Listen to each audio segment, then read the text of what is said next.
नमस्कार आप सभी को। एपिसोड नंबर 29 वेदांत दर्पण में आप सभी का स्वागत है। ये वर्क एंड अटैचमेंट वेदांता के ऊपर में जो पिछला एपिसोड था उसी की कंटिन्यूएशन में पार्ट 2 है ये।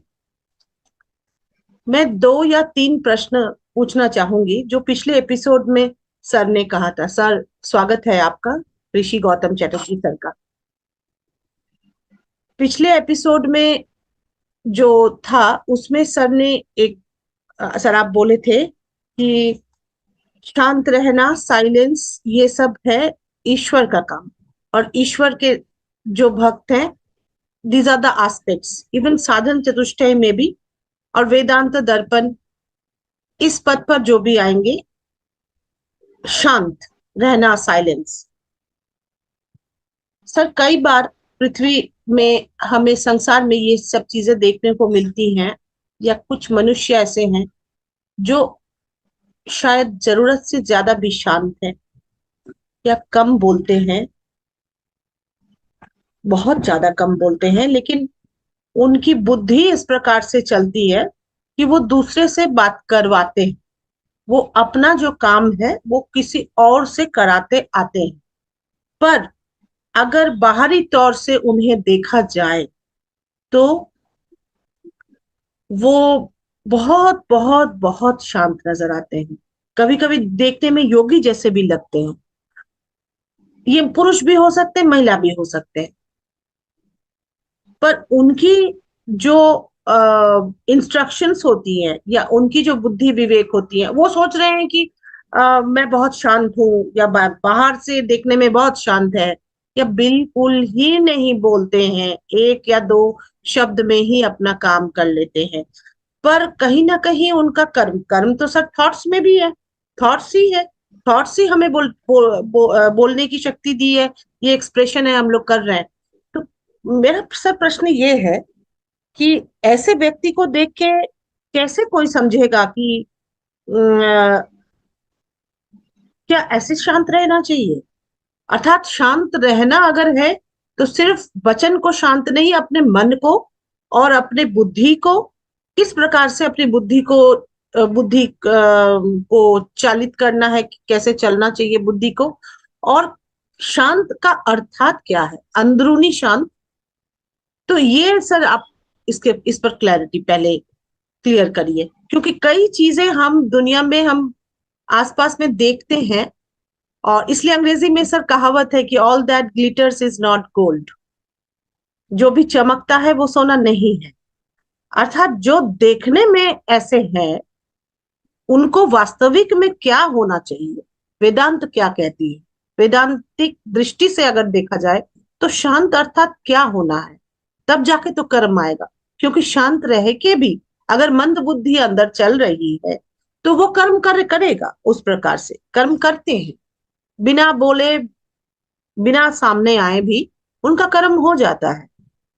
तो इस प्रकार से सर इस पर कहे। और उसमें सब प्रॉब्लम ऑफ इविल भी आ जाता है। ये बात कि ये कहीं ना कहीं कोई नेगेटिव है या इविल है, तब जाके वो इविल काम होता है। अब बहुत सर एक बात है, जैसे कि कोई योगी है, वो शांत होके कहीं से कहीं भ्रमण करते हैं। उनकी इच्छा शक्ति इतनी प्रबल हो जाती है कि वो कहीं बैठे भी कुछ क्या कहीं हो रहा है उसका वो अनुमान लगा सकते हैं, उनको बोल भी सकते हैं। अंतर्दृष्टि हो जाती है उनकी। ये एक तरफ का हुआ, जैसे आपने दो पक्ष का बात बोले थे।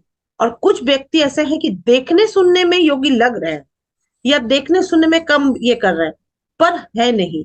उनका कर्म इस प्रकार से है कि वो अपने चेले बना के रखे हैं, लोगों को लेके काम कर रहे हैं। ये भी होता है। तो सर इस पर आप क्लैरिटी इस पर बोलिए कि अंदरूनी शांत रहना है किस प्रकार, माइंड माइंड से या किस प्रकार से। और तीसरा पॉइंट है, तीसरा बिंदु है सर, ईश्वर। ईश्वर बहुत लोग नहीं मानते हैं कि ईश्वर है। वेदांत मानेंगे, क्योंकि वेदांत में रीजनिंग है। वेदांत कभी ईश्वर की बात नहीं, ब्रह्म की बात कर रहे हैं। और वेदांत है रीजनिंग, ज्ञान की बात। तो वो मान भी लें, लेकिन वो इस प्रकार के भी होते हैं कि वो भक्ति या प्रेम, उस पे कहते नहीं जो रीजनिंग में, साइंस में है, वो दिखता है और हम सुन पाते हैं, हम रीजनिंग में समझेंगे। तो इस प्रकार आपने ईश्वर की व्याख्या, एग्जाम्पल दिया था, उदाहरण दिया था, जो ईश्वर के प्रेम में है वो गुरु ईश्वर बोल रहे हैं। अगर मान लिया जाए कि कुछ है जो कि ईश्वर है, वो मानते नहीं, तो किस प्रकार से वो मानेंगे इस चीज को, या what is the logic behind it, या आप कह सकते हैं इसको रीजनिंग से कैसे आप बता सकते हैं। वेदांत तो रीजनिंग से ही क्लैरिटी में आ सकता है। ये इस पर अगर बोलेंगे, 3 पॉइंट मैंने बोले थे सर, शायद ये बहुत सारा। संघमित्रा जी, नहीं, पहले मुझे समझने दीजिए। आपने जो जो कहा जी उसको मैं एक एक करके दोहराता हूँ, तो आप मुझे क्लियर कर दीजिएगा कि मैंने आपके सवाल को सही समझा है कि नहीं। जी जी आपने कहा कि कुछ लोग बाहर से बहुत कम बोलते हैं, शांत रहते हैं और दूसरों से करवाते हैं या उनका काम होता रहता है। ये आप उन लोग की बात कर रहे हैं जो ज्यादातर दिखते हैं, जो शांत रहते हैं, कम बोलते हैं, बल्कि नहीं बोलते हैं, बहुत सारे काम करते हैं और अशांति फैलाते हैं, जी। या आप उसकी बात कर रहे हैं जो एक्चुअली योगी हैं, शांत हैं और बिल्कुल। बहुत सारी चीजें करते रहते हैं? दो अलग अलग चीजें हो गई। एक वो व्यक्ति हुआ जो बाहर से उसका अपीयरेंस ऐसा है, वो कम बोलता है, दिखता है, प्रतीत होता है, प्रकृति सीमली, ऐसी है। है ना? नहीं, वो उसे ट्रेन किया अपने आप को कि बाहर से वो कम बोलेगा, शांत दिखेगा, उसका चेहरा इस तरह का है कि वो लगता है कि वो क्वाइट है, लेकिन एक्चुअली है नहीं। है एक तो इस तरह के लोगों पर क्या आपने बोला है, पूछा है? जी जी जी। उसकी ठीक। समझ कैसे तो हो। इस, हाँ, उसकी समझ कैसे हो, तो मैं यही कह और रहा हूँ। और सर दूसरी पहली बात बात है, आप तो, बोले थे कि आप सर सॉरी आप बोले थे कि ये होना चाहिए। तो अगर इसको, ये शांत होना चाहिए, कोई शांत नहीं है, शांत होना चाहिए। अभी शांत होने की प्रैक्टिस कोई करे, लेकिन अंदरूनी शांत तो होना पहले जरूरी है, मेरा कहना ये हाँ, है। तो एक एक करके जी बढ़ते हैं, जी ठीक है? जी जी तो आप किसी आदमी को देख रहे हैं, आपको लग रहा है कि वो भीतर से शांत नहीं है, लेकिन बाहर से शांत शो कर रहा है, या कम बोल रहा है और बहुत सारे काम वो लोगों से करवा रहा है ना? आपने शुरू में ये बोला, जी ठीक है? जी। तो एक बात हम लोग जानते हैं कि appearance is always deceptive, like the blueness of the sky. हम्म जो apparition है, हम्म जो appearance है, वो लगभग हमेशा हम्म। डिसेप्टिव होता है। जी वो एक योगी का अपीयरेंस हो, या कोई आईएएस का हो, या एक भिखारी का हो, या एक राजा का, क्योंकि ये पहना पहना हुआ कपड़ा है, अपीयरेंस। अब पहना हुआ कपड़ा का मतलब है उसका व्यवहार कैसे, बोल रहा है, कैसे चल रहा है, कैसा वो दिखने की कोई कोशिश कर रहा है, कैसे वो अपने आप को प्रैक्टिस किया है कि हम इस ढंग से समाज के सामने आए। जी ऐसे बिल्कुल। सारे लोग, संज्ञाएं ली, मैंने नाम लिया, ऑफिसर, आईएएस ऑफिसर हो, राजा, भिखारी, ठीक है, राजा, प्रजा, कोई भी हो, ऐसे कोई भी हो सकते हैं सर। कोई, जी। ऐसे में हमने तो नाम लिया कि ये सब आवरण है, या आवरण। वेल है। तो अपीयरेंस जो व्यक्ति का है वो दरअसल वेल, हम्म। घूंघट है, आवरण है, वो उसी चीज को छुपा रहा छुपा रहा है। अगर योगी के पास योगी होने का आवरण है, भिखारी के पास भिखारी होने का आवरण है, जबकि वो समृद्ध है, वो भीख मांगने के लिए उस आवरण को धारण किया ताकि तभी लोग उसको भीख देंगे, है। जी है ना? तो दुनिया में जो और लोग हैं, चाहे कोई ऑफिसर है, या किसी बड़े पद पर गया हुआ व्यक्ति है, वो इसी तरह से तो आवरण के द्वारा विफुल बना के उस बड़े पोस्ट तक गया है, या वो भिखारी हुआ है तभी तो कोई भिक्षा दे रहा है उसको। जी जितने भी लोग हैं सभी तो ले रहे हैं ना। जी। तो उसको ये इस बात का अज्ञान है कि वो आवरण लेगा तब उसको भिक्षा मिलेगी। हम्म एक नेता जब कुछ ऐसा चीज बोलेगा जिस पर आपको लगे हाँ ये नेता मेरा काम करे, तभी उसको आप वोट देंगे, उसको वोट मिलेगा। यानी बिल्कुल। हम लेने के लिए आवरण लेते जी। लेने के लिए अपीयरेंस, ठीक है। जब आपको लगता है किसी का अपीयरेंस ऐसा है, तो अपीयरेंस यानी कि डिसेप्टिव, धोखा।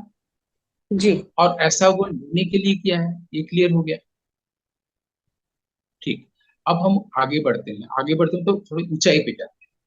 वो ये है, हम किसी दूसरे आदमी को समझने क्यों जा रहे हैं। हम किसी भी दूसरे आदमी को तब तक नहीं समझ सकते सचमुच में, जब तक कि हम अपने बारे में समझ न रखें, खुद को न जाने, यानी बिल्कुल। Self knowledge. हम अपने को जब जान जाएंगे तो इस पूरी ब्रह्मांड को जान जाएंगे, बिल्कुल। सब कुछ जान, क्योंकि ईश्वर को जान जाएंगे। ईश्वर ब्रह्मांड को कमांड कर रहा है। बिल्कुल सर, बिल्कुल सर। आपने कहा कि अंदरूनी शांति, तो आप तो उत्तर दे ही रही हैं कि बाहरी जी। शांति नहीं, वो अपीयरेंस है, अंदरूनी शांति है ना। तो अंदरूनी शांति कैसे आती? मैंने पिछले एपिसोड में कहा था, अगर आप शांत होकर कर्म कर रहे हैं तो कर्म फल नहीं बनेगा। जी। ठीक, अब शांत होने की कोशिश आप कर रहे हैं, जितनी कोशिश करेंगी उतनी अशांत हो, क्योंकि शांत होने की कोशिश कौन कर रहा है? आप नहीं कर रहे हैं, वो व्यक्ति कर रहा है जो एग्जिस्ट ही नहीं करता, वो माइंड कर रहा है, वो थॉट कर रहा है। थॉट बिल्कुल। कोशिश कर रहा है कि थॉट को शांत करे, माइंडर कोशिश कर रहा है कि माइंड को शांत करे। माइंडर का जन्म ही माइंड से हो रहा है, यानी माइंडर ही माइंड को शांत करने की कोशिश कर रहा है, यानी और अशांत करेगा ना। जी। क्योंकि माइंडर जो है, व्यक्ति जो है, वो तो माइंड की ही उपज है। दरअसल वो एग्जिस्टेंस उसका कुछ नहीं है, वो तो थॉट है। थॉट ये गलतफहमी पैदा कर रहा है कि कोई थिंकर है, कोई व्यक्ति है, मैं हूं। जी। जी बिल्कुल। और तब वो बुद्धि यानी कि मेंटल फैकल्टी का यूज कर रहा है। तो थॉट, माइंडर, ईगो, इंटेलेक्ट, बुद्धि, सब एक ही है। बिल्कुल। माइंड में डिफाइलमेंट है, अशुद्धि है, तो बुद्धि अशुद्ध होगी ही। इम्प्योर हो, वो गलत बिल्कुल। काम करेगी नहीं। बाहर से अपीयरेंस शांति का है, वो अशांति फैलाने का काम कर रहा है। बिल्कुल। जो शांत होगा उसको कुछ करना नहीं पड़ेगा, उसके बाद से शांति रेडिएट करेगी। हाँ। पता चल जाएगा कि इसके पास जाना अच्छा लग रहा है। अच्छा इसलिए लग रहा है कि वहां जाने पर लग रहा है कि हम किसी मंदिर में आए हैं, शांति मिल रही है। वो शांति को आप तक पहुंचाने के लिए कोई कर्म नहीं कर रहा है, बस वो भीतर शांत। भीतर शांत कैसे है? भीतर शांत ऐसे है कि उसको इस बात की समझ हो गई है, उसको इस बात का ज्ञान हो गया है, माइंड इटसेल्फ इज अशांत। माइंड का मतलब ही अशांति। माइंड बिल्कुल। का मतलब थॉट, थॉट। माइंड का मतलब थॉट, और थॉट का मतलब रेस्टलेसनेस। रेस्टलेसनेस, वो कुछ ना कुछ करेंगे, एक्शन में आएंगे, बिल्कुल। ठीक है। माइंड का मतलब कॉन्ट्रडिक्शन। माइंड का मतलब ये है कि मैं अभी आपसे बात करना चाह रहा हूं, और अभी मैं किसी और जगह पर जाके चाय पीना चाह रहा हूँ। हम्म। एक ही समय में कॉन्ट्रडिक्टरी डिमांड, स्थिर और गति। जैसे डांस में होता है गति और स्थानक, दोनों ही एक साथ होता है तब एक कपल साथ। बनता है। उसी तरह से माइंड का कपल ऐसे बनता है, वो एक ही समय में दो परस्पर विरोधी इच्छाएं करता है, कि अभी मैं बनारस में भी रहना चाहता हूँ, अभी मैं अमेरिका में भी रहना चाहता हूँ। जी। तो इसका मतलब है कि उसकी ऐसी मूर्खतापूर्ण सोच के कारण ही तो रेस्टलेसनेस होगा। हमारा सेंट्रल नर्वस सिस्टम इसी से तो बिगड़ता है। यानी अगर हम माइंड की बात को जब नहीं मानते, फिर कुछ नहीं करना पड़ता है। हमारा नेचर है, इन्नेट नेचर है शांत। हाँ। इसीलिए लोग मेडिटेट करते हैं। मेडिटेशन का लोगों के लिए मतलब ये है कि थॉट को देखना, थॉट को स्लो डाउन करना, जिसके मैं पक्ष में नहीं हूँ। क्योंकि आज आज हम स्लो डाउन करते हैं, अगले दिन ब्रश करते करते फिर रशेज आ जाती हैं, एक गश ऑफ थॉट्स, है ना। उसका कोई मतलब मेडिटेशन का, प्राणायाम का, योगा या योगा, इसका स्पिरिचुअलिटी का से, सेल्फ रियलाइजेशन से कोई लेना देना ही नहीं है। क्योंकि हम लोग प्राणायाम योग करते हैं शरीर के अभ्यास के लिए, और जो मेडिटेशन करते हैं वो करते हैं माइंड के लिए। यानी माइंड के लिए मेडिटेशन करते हैं, एक माइंड चाहिए ना, तभी तो मेडिटेट करेंगे, थॉट को देखेंगे। यानी हम माइंड को और पुष्ट करते हैं ना। हम लोग को थोड़ी देर बाद लगता है कि शांत हो गए हैं, मेडिटेशन मैं रोज करता हूँ, ऑब्लिक करती हूँ, अगले दिन उसके बाद फिर अशांति आ जाती है। उसके बाद ये समझ ही किसी ने नहीं दी है, माइंड के कारण ही तो अशांति है। आप माइंड को 58 साल तक जीवित हैं, 67 साल तक जीवित है, 90 साल जीवित है, आप माइंड को कंट्रोल करने की कोशिश करें जो कंट्रोल हो ही नहीं सकता, क्योंकि माइंड का जो कंट्रोलर है वो माइंडर है। माइंड ही माइंड को कंट्रोल कंट्रोल करने का भ्रम दे रहा है उसको, जो व्यक्ति है जो एग्जिस्ट ही नहीं करता। ये सब सुनने में थोड़ा रहस्यमय लग सकता है, लेकिन मैं इसको पिछले एपिसोड में बता चुका हूँ। माइंड के कारण माइंडर है, जिसके कारण उसको लगता है मैं कुछ हूँ, और वो मैं दरअसल कुछ होता ही नहीं, क्योंकि माइंड थॉट नहीं है तो बाहर का ऑब्जेक्ट नहीं है, वर्ल्ड नहीं है। माइंड नहीं है तो वर्ल्ड नहीं है, माइंड नहीं है तो माइंडर नहीं है। जब उसको बिल्कुल। ये एहसास हो जाएगा, तब वो जब कुछ नहीं है, नथिंगनेस में है, एम्प्टीनेस में है, तो वो विराट हो गया है, तब वो बड़ा मैं हो गया है, तब वो अस्तित्व हो गया है, तब वो ईश्वर हो गया है। तो ईश्वर पर बिल्कुल। विश्वास करने और अविश्वास करने की जरूरत ही नहीं है।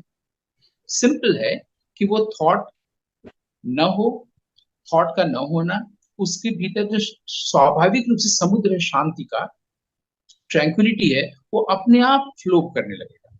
जो मैंने कभी बताया था कि जब कोई लड़का किसी लड़के से, दोस्त से या लड़की से मिलने जाता है और खुश होता है, उसको कोई डिजायर नहीं होता है, क्योंकि उसका जो ईगो है वो रुक जाता है, भीतर जो खुशी है वो बहने लगता है।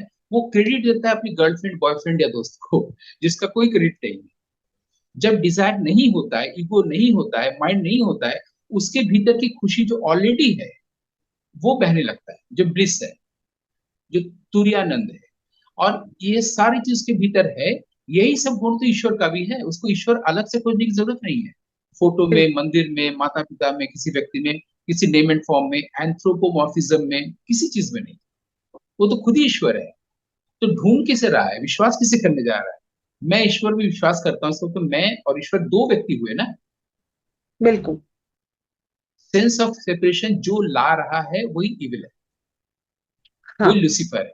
वो लूसीफर है। रविंद्रनाथ कह रहे हैं कि घाट नहीं होगा तो नदी का परिचय है आगे बढ़ना, हम्म। समुद्र से मिलने के लिए। घाट होगा तभी नदी आगे बढ़ेगी, घाट नहीं होगा तो पानी फैल जाए।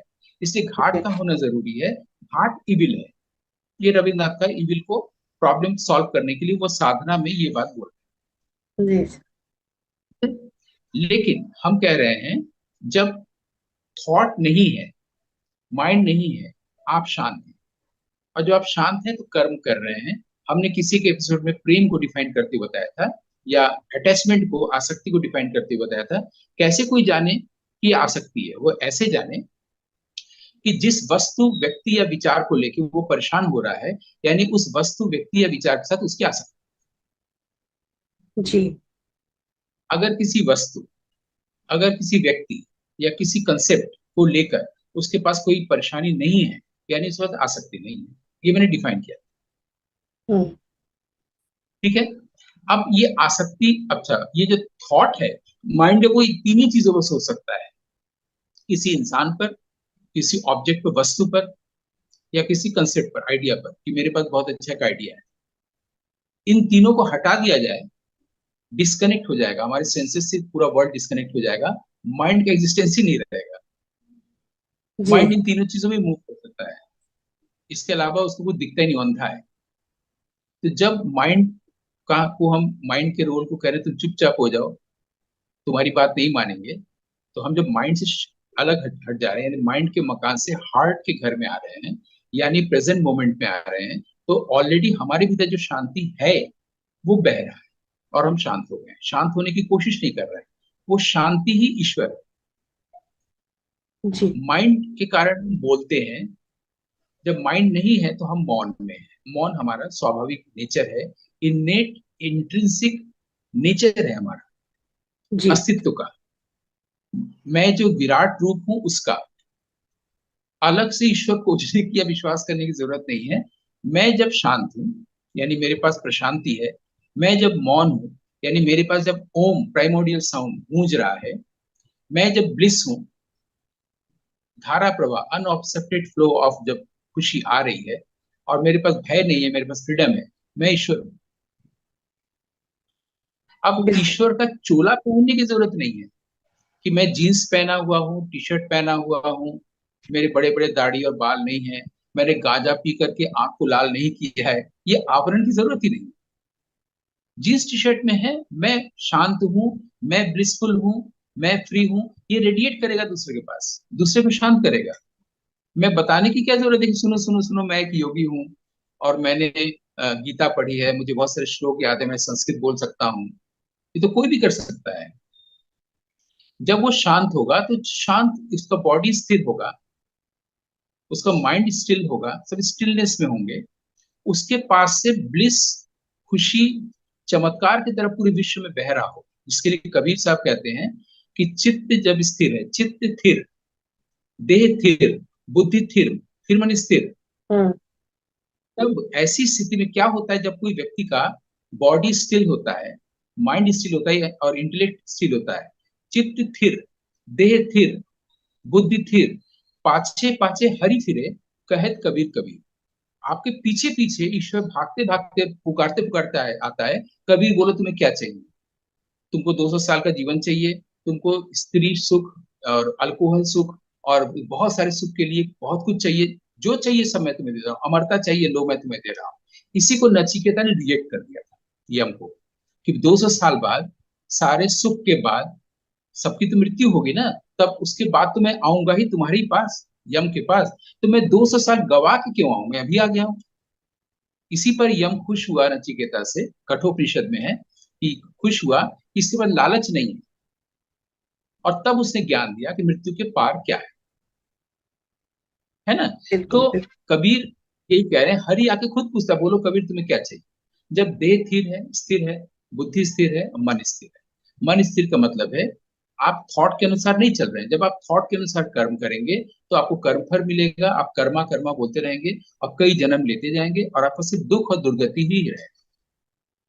जब मन शांत है, माने थॉट नहीं है, तो आपको शांत होने के लिए कुछ नहीं करना पड़ा। तब आपने समझ लिया ये जो थॉट है यही इविल है। माइंड सेपरेट करता है, हम सेपरेट है ही नहीं। इस संसार में जितनी भी चीजें हैं सब इंटर रिलेटेड है, बुद्ध कह रहे हैं। सब, किसी में सेपरेशन है ही नहीं, संभव ही नहीं है। हम आप सेपरेट है ही नहीं, हुए ही नहीं। माइंड ने सेपरेट किया, माइंड ने फीलिंग दिया कि हम सेपरेट हो चुके हैं। तो एक लड़का लड़की में जब झगड़ा होता है और अलग हो जाते हैं, आजकल होता है ना कि बहुत जल्दी टुगेदरनेस, लिविंग टुगेदर, उसके बाद होता है कि ब्रेकअप, कुछ एक शब्द आजकल देखने को मिलता है ब्रेकअप। सोशल नेटवर्क पर। दरअसल वो अलग हुए ही नहीं, उनके माइंड ने सेंस ऑफ सेपरेशन लाया और वो खुश हो गया, ऑब्लिक हो गई कि देखो मैं, वो बुरा आदमी है, बुरा औरत है, बुरी औरत, मैं उससे अलग हो गया। अलग होता ही नहीं, वो तो एक अस्तित्व है। माइंड ने ये फीलिंग दिया, माइंड ने खुद को सेटिस्फाई किया कि हम सेपरेट हो चुके हैं। और वो माइंड और माइंडर एग्जिस्ट ही नहीं करता, एग्जिस्ट नहीं करता, ये बहुत बड़ा वाक्य है। मैंने जो चीज है ही नहीं, जैसे बिल्कुल आज हमारे आसपास कोई रूप में ईश्वर नहीं है, लेकिन वो एग्जिस्ट कर रहा है। कर ओनली रहे हैं। Faith can see invisible, only faith can see the invisible. Faith कहाँ से आए, जहां से पीस है, यानी पीस हमारा अपना नेचर है। बिल्कुल हमारा सर। नेचर थॉट नहीं है, ये हम लोगों ने, मनुष्यता ने रॉन्ग टर्न ले लिया है इस सारी सभ्यताओं में। हमारा जो स्वाभाविक, हमारा जो स्वभाव है वो है peace, bliss, freedom, sense of togetherness, जी लव। ये सब चीजें हैं। जो अलग कर रहा है दैट इज इविल। जी। और अंत में, अविद्या शक्ति। ये हम लोग को, या मुझे आपसे, आपको मुझसे ये पूछना चाहिए कि हम लोग जब प्रेम की बात कर रहे थे, तो प्रेम का जब भाव होता है तो दूसरे भाव क्या होते हैं जो हमारे यहाँ 49 भाव या 8 भाव कलाओं में, नाट्यशास्त्र में बताया गया है ना, जिसमें दुख भी है, भय भी है, क्रोध भी है, तो कहाँ होता है। इसको अगर आप गौर करिए तो पाइएगा, क्रोध होगा तो प्रेम नहीं। हम्म। क्रोध है जिसके पास, वो प्यार नहीं कर रहा है, प्रेम भाव नहीं है। ईर्ष्या है, प्रेम नहीं है। नहीं। दुख है, प्रेम नहीं है। प्रेम है तो क्रोध, ईर्ष्या, दुख, भय कुछ भी नहीं, एक ही भाव रहता है। इसका एक छोटा सा उदाहरण दे। वर्षों से बंगला सिनेमा में, हिंदी सिनेमा में हम सभी देखते हैं, जब बहुत बड़ा एक महल जैसा घर है, जिस बाहर एक पोर्च है, कार आकर रुकती है, उसके भीतर एक ड्राइंग रूम है, और ड्राइंग रूम के बीच से एक सीढ़ी चला गया है बहुत ऊपर तक, उधर दोनों तरफ कमरे हैं। इस प्राय सारी फिल्मों में होता है, तमिल फिल्म में, बांग्ला में, हिंदी में। और ये 40s 50s में भी था अशोक कुमार के जमाने में, और आज भी है ना। आप देखिए उस सीढ़ी से एक लड़की उतर रही, और नीचे उसके पापा मम्मी दादा दादी कुत्ता तोता सब लोग बैठे। बैठा। और वो लड़की जो उतर रही है सीढ़ी से, तो खटाखट खटाखट खटाखट खटाखट खटाखट, उसके उतरने से लग रहा है कि बहुत खुश है। उतरी ही नहीं, आके पिंजरा जिसमें तोता उसको घुमा दिया, कुत्ते के साथ भी खूब खेल लिया, दादाजी से लिपट गई, सबसे मिल गया और कार में बैठ के चले गए। स्टैब्लिश हो गया कि वो प्रेम में है और अपने प्रियतम से मिलने जा रहा है, खुश है। अब अगला सीन इसी को फिर से रिपीट कर दीजिए। अब जब वो लुक रही है, उतर रही सीढ़ी से, उतनी ऊंची सीढ़ी से, तब वो खटाखट खटाखट खटाखट नहीं गए, खट, फिर थोड़ी सी उतरी, फिर नहीं उतरी, फिर थोड़ी सी उतरी, किसी जी। को तरफ देखा नहीं, ना कुत्ते को, ना तोता को, ना दादाजी, किसी की तरफ नहीं, और आके किसी एक कोने में बैठ गई। यानी वो दुखी है, उदास है, प्रेम में नहीं है। यानी जब एक भाव होता है, हम गुस्से में जब आते हैं, हर चीज के प्रति गुस्सा प्रकट करते हैं। जो वस्तु प्रिय है उसके प्रति भी, जो व्यक्ति प्रिय है उसके उसके प्रति भी। जी। वैसे उदासी और दुख भी सब चीजों के प्रति होता है। तो जब वो लड़की उदास है, दुखी है, तब वो प्रेम कहाँ गया? और जब वो प्रेम में है, तब दुख और उदासी और ईर्ष्या कहाँ गई? इसका मतलब एक समय में एक ही चीज रहेगा, एक ही भाव रहता है। तो जब प्रेम होगा, तो जो इविल है, जो लुसीफर है, वो नहीं रहेगा। जी। इति। आपको सारे प्रश्नों के उत्तर मिल गए या कुछ बचा रह गया? जी सर, बहुत अच्छा रहा आज का ये एपिसोड। ये प्रॉब्लम ऑफ इविल जो है, ये बहुत क्लैरिटी से आपने बहुत अच्छा बताया कि किस प्रकार से। अ, जो हमें अलग करता है वो इविल है, और कोई हमें व्यक्ति व्यक्ति वस्तु से अलग नहीं करता, क्योंकि हम लोग जुड़े जी। ही इस तरह से हैं, अलग हो ही नहीं सकते हैं। अलग माइंड करता है, और माइंड भ्रम देता है कि हम अलग हो चुके हैं। Mind is evil. जी। जी। और कर्म भी इस प्रकार से करना चाहिए कि बस उसको कर रहे हैं, हम माइंड से नहीं कर रहे हैं। हाँ। कर्म करेंगे तो हाँ। कर्मा फल आएगा, युग युग वाला, जिसका भगवान से कोई लेना देना नहीं है। माइंड का प्रयोग नहीं करते हुए कर्म करेंगे, यानी कि शांत रह के करेंगे, तो अब कर्म का फल अशांति के रूप में नहीं आएगा, दुर्गति के रूप में जी। नहीं आएगा। पर हमको आके सामने से कोई गाली दे रहा है, हम शांत रहेंगे, चुप रहेंगे, हम रिएक्ट नहीं करेंगे। तो power of non reaction, power of stillness, power stillness. Of शांति, पावर ऑफ क्वाइटिट्यूड। आपने मुझे गाली दिया, आपने मुझे बुरा भला बोला, करप्ट टंग का यूज किया, और मैंने रिएक्ट नहीं किया, ये जी। तपस्या है। ये मैं तपस्या। शांत रहा। मैं जब शांत रहा था, क्या हुआ? जो शांति का या शांति का प्रतीक है, कबूतर नहीं, ईश्वर, तब वो मेरी ओर से आपको सुना। अब वो आपके कर्म के अनुसार ईश्वर आपको फल देगा। जी। बिल्कुल आपने सर। किसी व्यक्ति को शब्द बोला या किसी गुरु को बोला, तो सुना तो ईश्वर ने ना, मैं तो रिएक्ट नहीं किया। पावर बिल्कुल। ऑफ नॉन रिएक्शन, मैंने रिएक्ट नहीं किया। अब वो सुना ना, शांति ने सुना, मैंने नहीं बोला, उसने चुपचाप सुन लिया। अब ऊपर वाले की लाठी में आवाज नहीं होती। लेकिन बिल्कुल। तब भी मैं, बीइंग ए गुरु, उसके लिए उसको क्षमा करूंगा और उसको बचाने जाऊंगा। क्योंकि सांप उसको काटने आ रहा है, जो खिड़की से देखने जा रहा है कि रामकृष्ण परमहंस माँ शारदा के साथ सचमुच माँ मान रहे हैं या कुछ ही उस संसर्ग की स्थिति में है। उसको सांप काटने आ रहा है, उसकी बुराई के कारण, कर्म का फल। और रामकृष्ण उसको बचाने जा रहे हैं, सांप से सावधान करने जा रहे हैं। इतनी सारी बातें तो कितनी सुंदर ढंग से हम लोग को समझाई गई है। बस जी इसको सर। जीने की बात है। जीने की बात है और सर। हम जिएंगे तभी जब हम माइंड की बात नहीं मानेंगे, थिंक नहीं करेंगे। जी। वेस्टर्न वर्ल्ड थिंक करता है, रीजन की बात करता है, रीजनिंग से हाँ। चलता है। हम लोग इंट्यूटिवली इंसाइट की बात करते हैं, इंट्यूशन की बात करते हैं। वेदांत जो है वो इंटेंस इंट्यूटिव विजडम की बात करता है, इंसाइट की बात करता है। बिल्कुल। और उसमें रीजनिंग है जो पश्चिम के रीजनिंग से अलग, जिसको हम लोग बिल्कुल। फिर कभी बात कर सकते हैं। लेकिन हम लोग अगर शांत हैं पहले से ही, तो रिएक्ट ही नहीं करेंगे, तो कर्म का फल ही नहीं बनेगा। नहीं अब बनेगा। जिस पर हम कर रहे हैं उसका तो कर्म पहले ही बन गया, तो फल उसके पास जाएगा ही। अब उसको खराब फल ना मिले, इसलिए हम ही उसको बचाएंगे। जी। क्योंकि हमारे पास करुणा है, हमारे पास प्रेम है, हमारे पास करुणा, मैत्री है कंपैशन, बिल्कुल सर। बिल्कुल है सर। ना।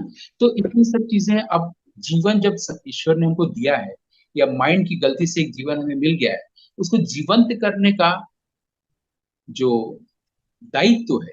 कर्म बिल्कुल। करने का दायित्व, आपने दायित्व शब्द बोला था, कर्म का दायित्व, कर्म करने का कोई दायित्व हमें नहीं मिला है कि आप ये करिए, काम नहीं करेंगे तो क्या होगा। वो पैसा हम्म। कमाने के लिए हमने खुद से ओढ़ लिया है कि कर्म का हम्म। दायित्व। हम्म। हमारा दायित्व है कि जीवन हमें मिला है, हम उसको जीवंत करें, लाइवली करें।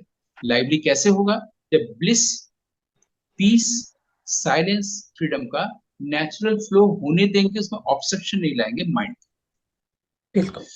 बहुत सुंदर सर आज का ये टॉपिक भी रहा, और उस पर आपने इतना अच्छा उजागर किया, मार्गदर्शन किया। बहुत बहुत धन्यवाद सर।